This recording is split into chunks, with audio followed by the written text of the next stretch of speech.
Pesona si Gadis Desa, episode 98 dengan judul Kenyal dan Nikmat. Selamat mendengarkan. Aku baru pertama kali ini melihat laki-laki sebodoh dirimu, Kak Jovan. Mentalmu sangat lemah, seperti kerupuk yang direndam air. Olok Nania sengit seraya menatap Jovan yang hanya duduk diam di atas ranjang. Dia sedikit kelelahan setelah menghajar kakak kelasnya itu. Kalau kau mau mati, pakailah cara yang keren sedikit. Contohnya pergi ke negara yang rawan perang lalu dengan sukarela menghadang peluru menggunakan kepalamu. Bukan malah overdosis karena meminum pil tidur. Bagaimana sih? Kau tidak tahu apa-apa, Nania. Jadi jangan banyak bicara, sahut Jovan dingin. Kulit kepalanya seperti terkelupas setelah menjadi bulan-bulanan Nania yang langsung mengamuk begitu masuk kemari. Tidak tahu apa-apa gigimu. Memangnya kalau kau mati aku dan semua orang tidak akan repot mengurusi pemakamanmu? Hah? Sahut Nania dongkol. Dia lalu berjalan ke arah sofa, mendudukan bokongnya di sana sambil terus melayangkan tatapan sengit ke arah Jovan. Luri dan Galang sejak tadi hanya diam mendengarkan. Mereka sengaja membiarkan Nania meluapkan emosi pada Jovan yang mereka rasa cukup pantas untuk dihajar. Bukannya tidak kasihan, tapi otak sesatnya memang perlu untuk dibenarkan supaya kedepannya nanti tidak terjadi musibah seperti ini lagi. Jo, bagaimana keadaanmu? Tanya Luri tak tega melihat kondisi temannya yang hanya diam dengan tatapan kosong. Tak ada jawaban. Nania yang melihat hal itu pun kembali tersulut emosi. Dia benci sekali melihat laki-laki lemah seperti Jovan. Namun ketika Nania hendak membuka suara, mulutnya sudah lebih dulu dibungkam oleh Galang. Dia lalu memelototkan mata sebagai bentuk protes atas tindakannya itu.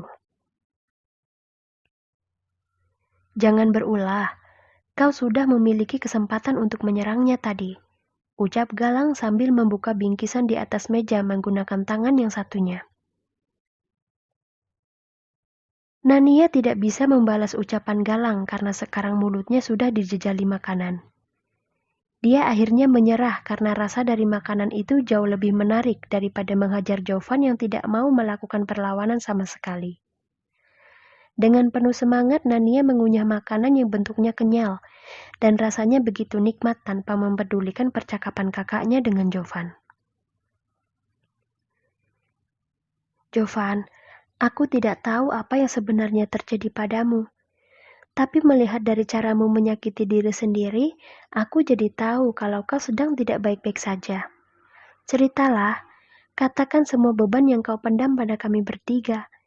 Siapa tahu dengan bercerita kau akan merasa lebih lega dan tidak tertekan lagi. Bujuk Luri sambil berjalan menghampiri Jovan di ranjang. Dia lalu mengelus bahunya pelan, mencoba menguatkan mental temannya yang sedang down. Ceritalah, kami siap mendengarkan keluh kesahmu. Iya Jo, Luri benar. Kita semua adalah teman. Sudah sewajarnya bagi kita untuk saling menolong saat ada yang kesusahan. Timpal Galang ikut membujuk. Dia sengaja tetap duduk di samping Nania untuk mengawasinya agar tidak melakukan kegilaan lagi. Jovan menarik nafas panjang kemudian menghembuskannya dengan kuat. Setelah itu dia menoleh, menatap wajah Luri yang begitu teduh. Aku iri pada kalian semua. Meskipun keluarga kalian tidak sekaya keluargaku, tapi mereka mampu menjadi orang tua yang baik. Kalian hidup dengan penuh kasih sayang. Tidak seperti hidupku yang terasa sepi tanpa cinta orang tua. Aku muak ada di posisi ini, Luri. Aku muak melihat wajah orang tuaku yang dengan entengnya ingin bercerai tanpa memikirkan bagaimana perasaanku. Kalau mereka menikah hanya untuk berpisah, lalu kenapa mereka harus mempunyai anak? Ucap Jovan mulai mengeluarkan unek-uneknya. Karena membuat anak itu enak, Kak Jovan. celetuk Nania asal. Astaga Nania, bisa tidak mulutmu itu jangan asal bicara? Tanya Galang yang kaget mendengar celetukan Nania. Kenapa memangnya? Memang benar kok kalau membuat anak itu enak. Temanku yang bilang, jawab Nania jujur. Sesat. Ucapan temanmu itu sangat sesat, Nania. Kau jangan mendengarkan ucapan mereka. Tahu tidak? Omel Galang tak habis pikir dengan kelakuan Nania dan teman-temannya. Bisa-bisanya mereka menghibahkan hal-hal panas di saat usia mereka sendiri masih di bawah umur. Galang jadi penasaran dari mana temannya Nania mendengar kata panas tersebut. Perlu untuk diselidiki. Jovan menatap lama ke arah Nania. Dia tidak marah, tapi merasa terhibur karena gadis ini bicara apa adanya. Kekosongan yang tadi dirasakan oleh Jovan perlahan mulai menghilang saat Nania meliriknya sambil menjulurkan lidah. Itu lucu dan sangat menggemaskan. Jo, apa kau sudah makan? Tanya Luri mengalihkan pandangan Jovan dari adiknya. Dia tahu kalau temannya ini sedang mengagumi Nania yang memang terlihat menggemaskan meski mempunyai mulut yang begitu beracun. Aku tidak ingin makan. Perutku masih belum terasa baik, Luri. Jawab Jovan. Tidak boleh begitu, Jo. Biarpun sedikit perutmu harus tetap diisi makanan. Mau aku suapi tidak? Galang langsung waspada begitu Luri menawarkan diri hendak menyuapi Jovan. Dia cemburu. Nania yang merasakan aura aneh di wajah Galang langsung menyeringai jahat. Kemudian muncullah satu ide untuk mengerjai kakak kelasnya ini. Aduh. Kenapa ruangan ini jadi panas sekali ya? Seperti ada yang sedang terbakar api. Jovan dan Luri langsung menoleh begitu mendengar celetukan Nania. Kening mereka sama-sama mengerut, tidak paham maksud ucapan Nania barusan. Galang yang sadar kalau Nania sedang menyindirnya pun menjadi salah tingkah sendiri. Dia lalu menyibukkan diri dengan bermain ponsel agar Luri tidak curiga kepadanya. Ini ruangan ber-AC, Nania. Bagaimana mungkin kau merasa panas? Tanya Jovan begitu menyadari kalau Nania sedang mengolok-olok Galang. Dia jadi terpancing untuk ikut bergabung dalam permainannya. Kau ini bagaimana Kak Jovan? Jangankan AC, badai salju pun akan tetap membuatku merasa panas kalau sedang terbakar api cemburu. Benar tidak Kak Galang? Jawab Nania jujur sembari melihat ke arah Galang yang sedang sibuk bermain ponsel. Bicara apa kau Nania? Siapa yang cemburu? Sahut Galang dengan wajah biasa saja. Padahal dia sebenarnya sedang menahan malu karena tidak sengaja melihat Luri yang sedang tersenyum kecil di samping Jovan.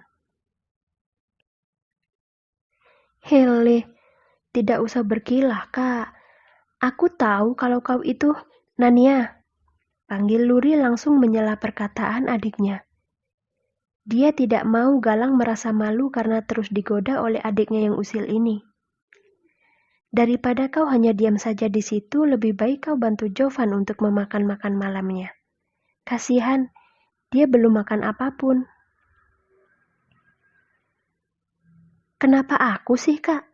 Tangan Kak Jovan kan baik-baik saja. Kenapa harus dibantu? Protes Nania kesal. Karena dia sedang sakit, makanya perlu kita untuk menolongnya. Cih, dia yang melakukan hal bodoh kenapa sekarang jadi aku yang repot? Sungut Nania kemudian beranjak mendekat sambil bersungut-sungut. Kau lihat kan Kak Jovan? Gara-gara kebodohanmu itu sekarang orang lain yang menjadi susah. Lain kali kalau sudah bosan hidup carilah cara yang bisa membuatmu langsung dikubur saja.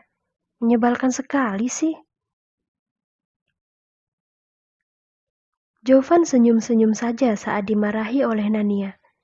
Benar-benar sangat menghibur.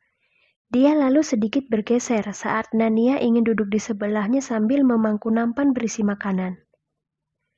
Jovan kemudian menampilkan deretan gigi putihnya saat Nania menatapnya dengan tatapan penuh permusuhan. "Apa kau senyum-senyum?" hardik Nania jengkel.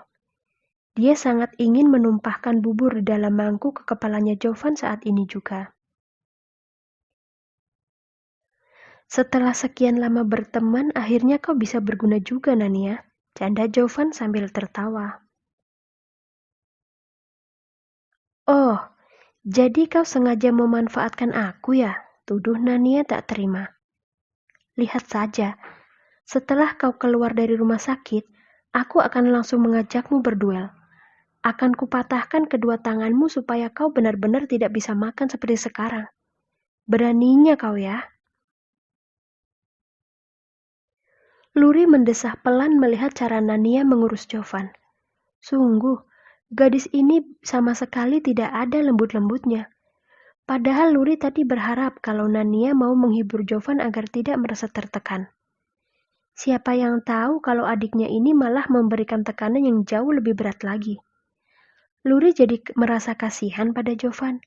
Apalagi sekarang dia seperti kesulitan mengimbangi suapan Nania yang begitu cepat. "Pelan-pelan, Nania. Kau ingin membuatku tersedak atau bagaimana sih?" protes Jovan sambil menahan tangan Nania yang ingin menyuapkan bubur. Sementara di dalam mulutnya sendiri masih penuh dengan makanan yang belum sempat dia telan. Kak Jovan, baru seperti ini saja kau sudah takut tersedak. Lalu kenapa kau tidak takut mati saat menelan pil tidur itu? Kau itu sebenarnya waras apa tidak sih?" sahut Nania dengan kejam memarahi kebodohan yang dilakukan oleh kakak kelasnya ini. Dia benar-benar tidak mau memberi ampun kepadanya.